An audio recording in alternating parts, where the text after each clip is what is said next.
Hello, I'm Kevin Miller, the CEO of the E-Valuator Risk Managed Strategy Mutual Funds. This is part one of a two-part series that gives you kind of the perspective of internal operations of these investments. Today we're going to talk about rules-based investing, standard deviation, MAP, and rebalancing. The E-Valuator Risk Managed Strategy funds are not a typical mutual fund. They are an asset management service packaged inside a mutual fund.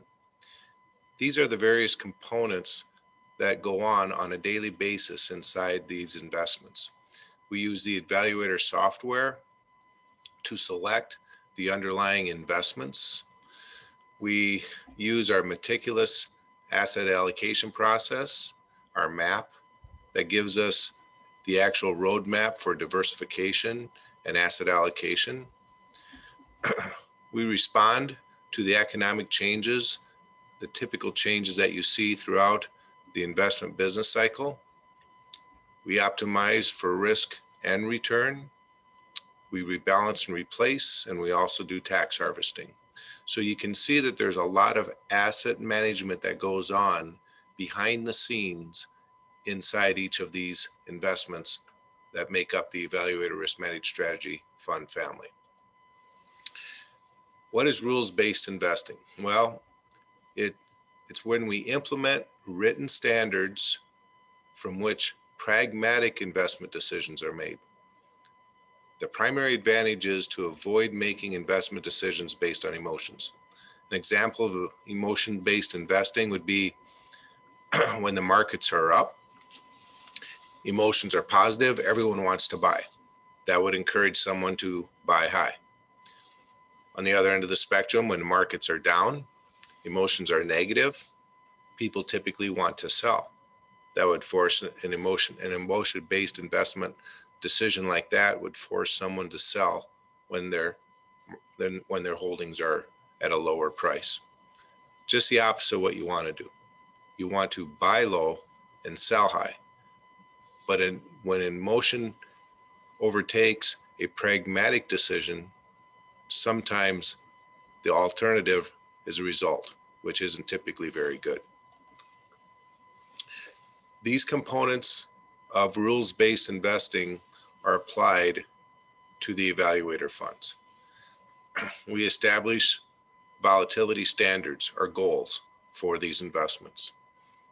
We analyze holding time horizons. We look at the asset allocation range. Each E-Valuator risk managed strategy has a stated minimum allocation into stocks and a stated maximum allocation into stocks, and they'll never deviate from that. And then we also do rebalancing. So if we look at standard deviation, a larger standard deviation indicates an investment's performance will likely experience greater fluctuations. You can use the mean return of an investment to calculate its standard deviation, or you can use the average return. It provides historical probabilities. It does not guarantee future results. There's two levels that we're going to show you of standard deviation. The first level provides a 68% probable outcome. The second level standard deviation increases that probability to the 95th percentile. So if we have two investments, each have the exact same 5-year annualized return, in this case 8%. However, investment number one has a standard deviation of 4, where investment number 2 has a standard deviation of 8, twice the standard deviation. To calculate the 68th percentile probability, you take in this example, we're going to take the average return of the investment, 8%. You add standard deviation to that to get the upper range, and you subtract standard deviation from the average return to get the lower range. So investment number one has a 68% probability of providing a return ranging anywhere from +4 to +12. Doing the same for investment number 2, add standard deviation to the average return, gets a high range of 16. subtract standard deviation from the average return, gets a low range in this example of 0. Now, if we want the 95th percentile, we just add to another layer and we subtract to get to the next layer. So in this example, the upper end was 12% at the 68th percentile. We add 4 to it. Now the upper end of the range would be 16. The lower end of the range would be 0. So investment number 1 has a 95% probability of providing performance anywhere from 0 to plus 16, where investment number 2 has a 95% probability of providing performance anywhere from -8 to a high of 24. Investors who are real growth oriented or seeking growth or maximized returns would tend to go toward investment number 2 because they'd see what the potential upside was. So there are people that would want to use investments that have a higher standard deviation, investors that want to protect from loss and be a little bit more conservative. They would tend to go with investments that have a not as low of a probable outcome on the lower end of the standard deviation. So investment number 1 would be more suitable for a conservative investor. Investment number 2 would be more suitable for someone who is growth and expecting great things in the not too distant future out of the stock market. With the evaluator funds, we establish standard deviation goals for every investment. And these goals range, like very conservative. We're hoping to establish a volatility range of anywhere from standard deviation anywhere from 1 to 3.5% over a 3 or a 5 year period. Conservative would be 2.5 to 5, 4 to 6.5, moderate 5.5 to 8.5. So that's the goal. So now what we're going to do is we're going to show you how our MAP methodology would work and how identifying what that standard deviation range is that we're shooting for, how are we going to allocate the money to achieve that range? Well, the first decision we have to make is, if we're just looking at the moderate fund here, or the moderate allocation, I'm sorry,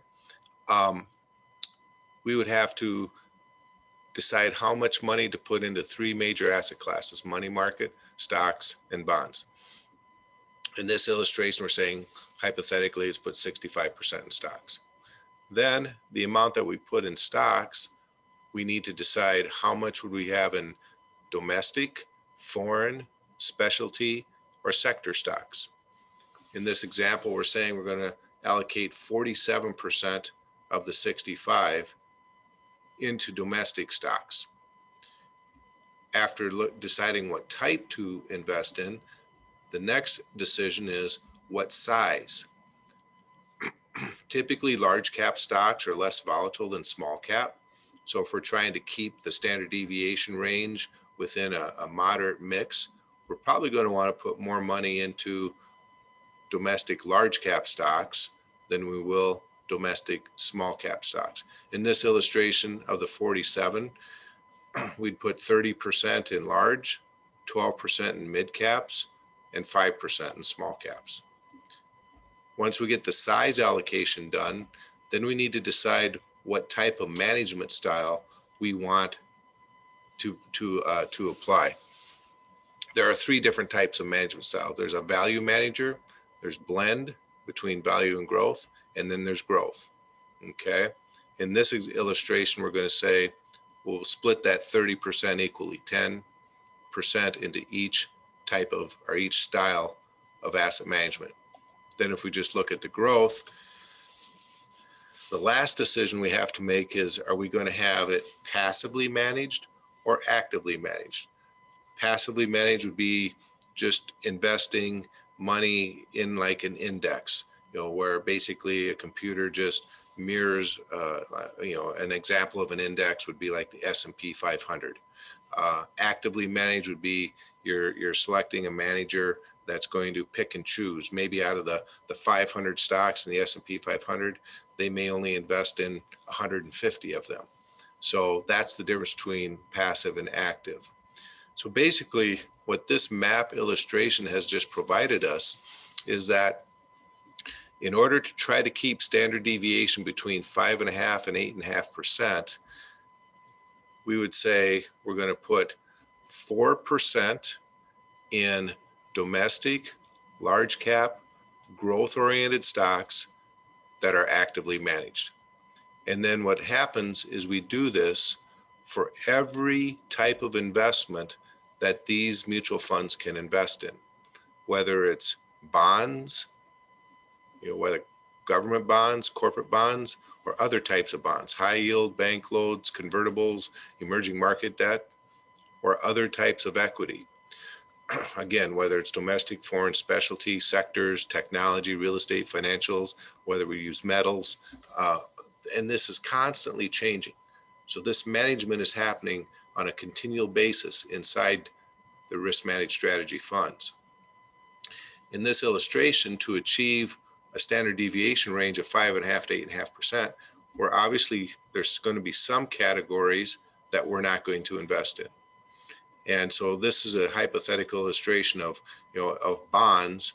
We would have some corporate bonds of intermediate duration quality, passive and actively managed. We might use some high yield, multi-sector, etc. So you can see that while we have a wide universe of options available, we don't use every option because we are only using the ones we feel will give us the type of volatility we're shooting for. And in this case, we're shooting for a standard deviation that ranges anywhere from 5.5% to 8.5%. So that kind of encompasses the map. Okay, we talked about the economic responsiveness in the investment business cycle. That's going to be focused. That'll be the focus of the second part of this two-part series.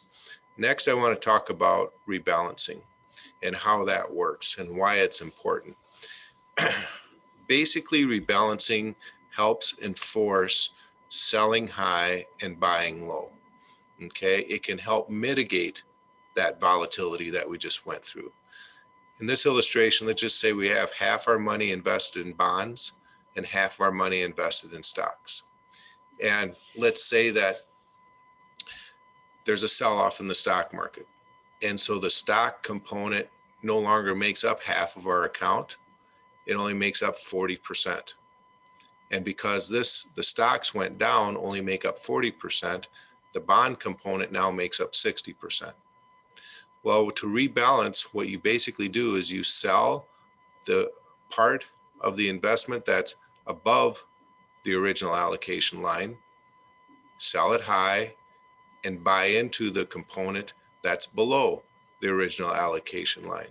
So in this illustration, we would sell 10% of the bonds, use that money, buy into stocks because they're lower to get us back to 50-50. This helping to lock in some gains when things are good and buy low when things aren't as strong, that just helps do two things.